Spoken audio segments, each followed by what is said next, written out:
आज तक आपने सुना होगा कि इब्लीस हमेशा इंसान को इबादत से गुमराह करने की कोशिश करता है, मगर आज की यह कहानी इतनी अजीब है कि इसे सुनकर आप हैरत में पड़ जाएंगे। एक शख्स अंधेरी रात में नमाज अदा करने के लिए अपने घर से निकला। रास्ता बहुत अंधेरा था और चलते हुए उसे ठोकर लग गई। वह मुंह के बल गिर पड़ा और कीचड़ से लथपथ हो गया। गंदे कपड़े देखकर वह वापस घर लौटा, लिबास बदला और फिर से मस्जिद की ओर रवाना हुआ। अभी कुछ ही कदम चला था कि उसे दोबारा ठोकर लगी और वह फिर गिर पड़ा, मगर उसकी हिम्मत कम न हुई। वह फिर घर लौटा, कपड़े बदले और एक बार फिर मस्जिद की ओर बढ़ा। इस बार जब वह घर से बाहर निकला तो दरवाजे पर एक अजनबी खड़ा था, जिसके हाथ में एक चमकता हुआ चिराग था। अजनबी चुपचाप उसके आगे आगे मस्जिद की तरफ चल पड़ा।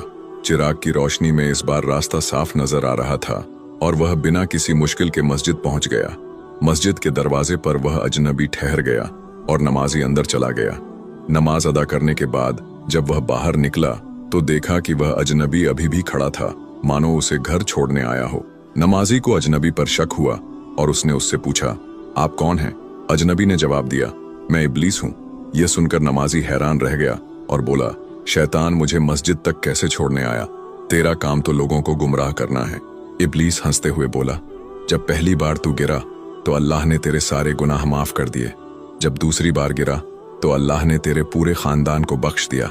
मुझे डर था कि अगर तू तीसरी बार गिरा तो अल्लाह पूरे गांव को बख्श देगा, इसलिए मैं चिराग लेकर आया ताकि तू बिना गिरे मस्जिद पहुंच जाए। यह सुनकर नमाजी की आंखों में आंसू आ गए। उसने सजदे में गिरकर अल्लाह का शुक्र अदा किया कि उसकी मेहनत और नियत को अल्लाह ने कबूल कर लिया।